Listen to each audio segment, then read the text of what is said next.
Assalamualaikum, halo, perkenalkan nama saya Siti Nurfaida dari program studi akuntansi.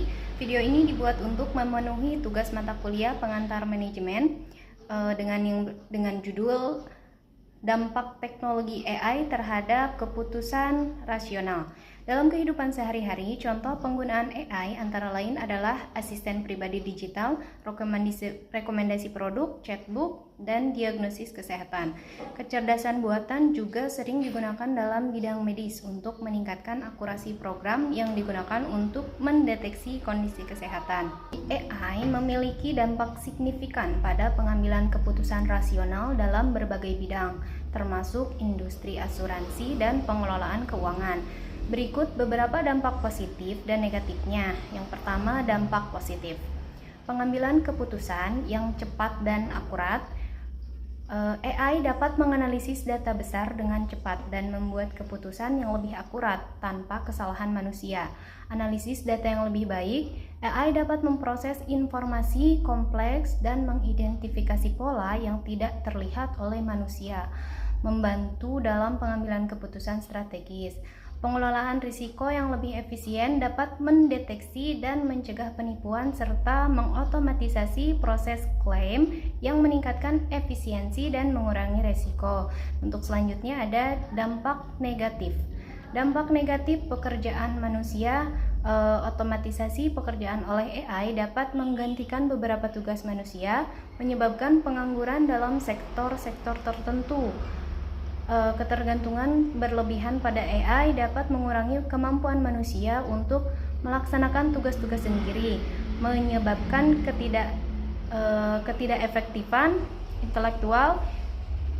Lalu resiko kesalahan, AI dapat menghasilkan kesalahan jika algoritmanya tidak dirancang dengan baik, yang dapat berdampak negatif pada pengambilan keputusan.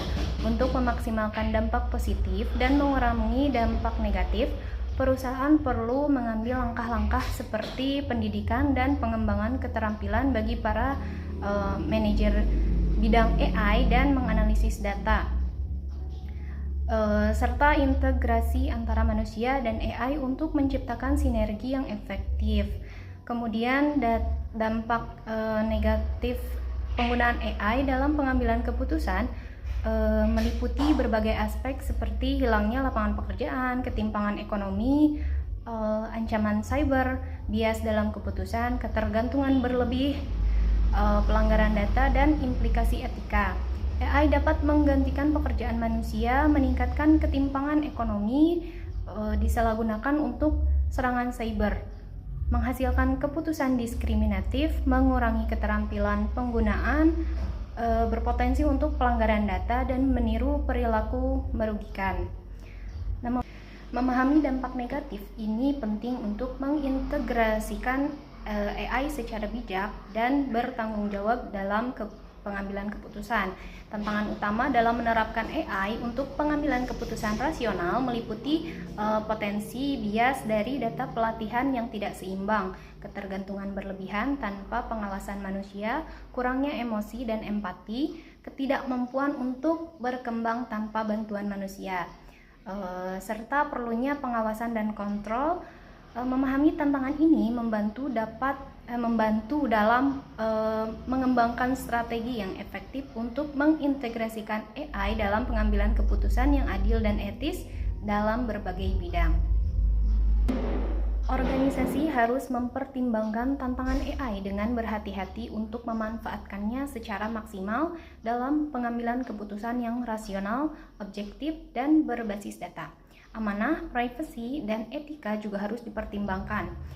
Ada banyak solusi yang dapat digunakan untuk memanfaatkan kecerdasan buatan atau AI dalam mengatasi masalah dan membuat keputusan rasional, mengumpulkan data yang akurat dan relevan, serta melakukan validasi dan verifikasi data adalah penting untuk meningkatkan kualitas data.